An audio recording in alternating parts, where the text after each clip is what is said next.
if you're not looking at kind of like the expectation of I need to make 1 million people laugh, are you saying in a way where when you push something out, you're not really thinking of views or comments or likes right away? No, we're looking at views. Okay. All right. So do you have an expectation of like how many views a video should make? Yeah. Like, are you always thinking about the viral thing? Yeah, for sure.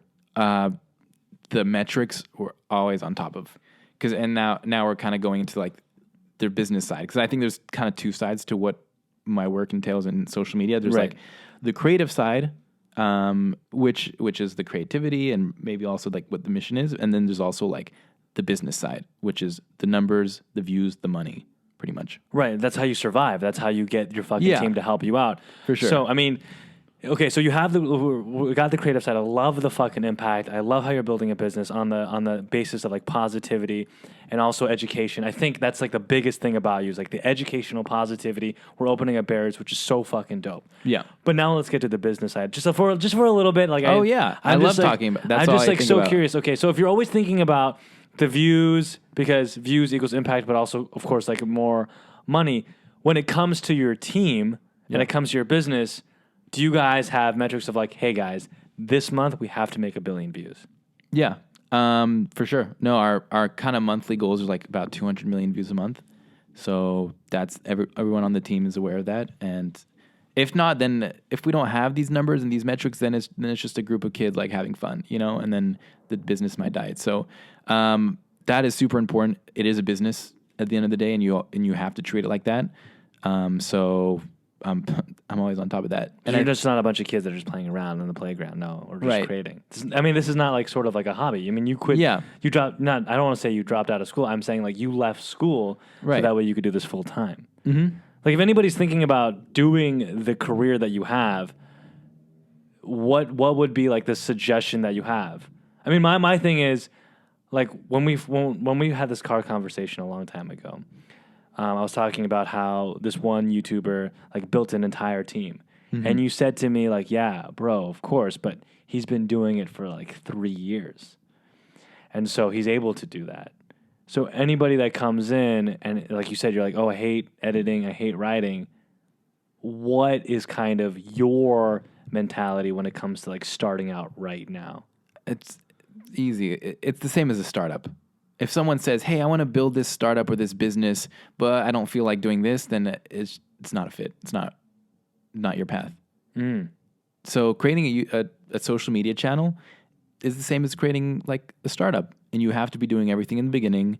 You have to work hard. Obviously, you have to have patience. The pro of the social media side is that there's no like startup cost. You can use your phone and to film, and that's about it. Tell me, as I set the camera up a little bit again, tell me your story. Like, when did you begin, and what was like your first video, and then what made you have the mindset to like evolve into, okay, now it's time to drop out of school and to build a team? Got it. Yeah. Have fun fixing the camera. Yeah. I started making videos when I was 16 after I created a monetization platform for YouTubers. So I was starting out on the business side, and then which led me to the creative side. Was growing slowly, but wasn't making much money until I went to college, and then I started making more money because I had a bigger following. I had like a show with Facebook and some brand deals here and there, and came to a point where school was hindering my business. So I just decided to leave, and it made sense because like it was making money. Like I don't know if I would have made that decision if it wasn't making money. Who was your first hire? My writer, Alan Chicken Chow. Oh, shit. How did that happen? And how did you know that it's like, oh, shit, now it's time to hire someone? I think I had come back from Nas Daily's Day 1000 kind of celebration event in Malta. This was like at the end of the year, like December, January. And then I was back in LA, ready to like take my business to the next level. Right. And I realized that if I could make 3 videos a week instead of 1, I can make 3 times more money. Right. Because it's monetized with ad revenue. So the more views, the more money. And so I decided to find the way of doing that. And the 2 things that I needed to delegate were the writing and then the editing. Speed up the process of the brainstorming and then speed up the process of so we can write videos. more, 3 scripts a week and edit 3 videos a week, which would have been impossible for me to do on my own week because I also have to film 3 videos a week. Right. And so hired Alan, who's amazing. I love you, Alan. Oh my God, he's the best. He's now the head writer. We have two more writers, and then Connor, who's my editor, who is also amazing, and then quickly hired an assistant to delegate like the casting, like casting actors, and then getting props. Because before, when I'm filming 1 video a week, like I know enough friends to be able to reach out here and there. Right. But now 3 videos a week, you need a lot of people, and so now we hire actors. Well, it's like the Holy Trinity. You got the first assistant, Kaylin. Kaylin's her name, right? Yes, And then Kaylin. Connor, the editor, and then Alan. Great. Like, it was like, when I first met them, I was like, holy shit, these are hardworking motherfuckers. Like, oh, Yeah. sorry to cuss. But like, oh, wow, you picked a really, really, really good team. They're amazing. The team is amazing. I love my team. How many team members do you have now? I think we're 9.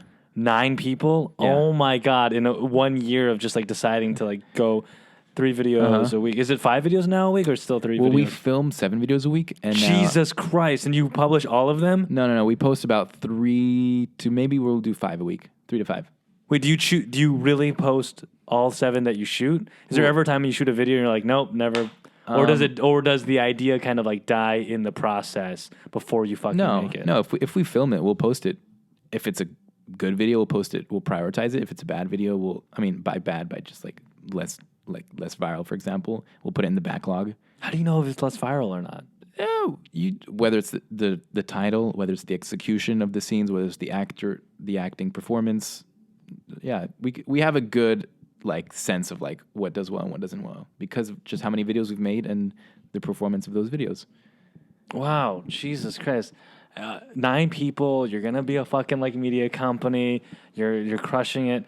What is I think the biggest concern right now then as you're growing this business, especially in the year of 2020, like right now, like what's your biggest concern as you grow? The challenges that are going to come with scaling the company. So, like I said, the goal is to create a media company with, let's say, with several channels and different business projects. These are all, first of all, like investments to hire the right teams that are going to be risks. We don't know if these new channels are going to succeed or how long it'll even take for that to happen. So with the kind of goals that we want to reach, like there's going to be like lots of risks we're going to take. And so I'm excited, but I know there's a lot of mistakes I'm going to make and a lot of unknowns, but that's what it's about.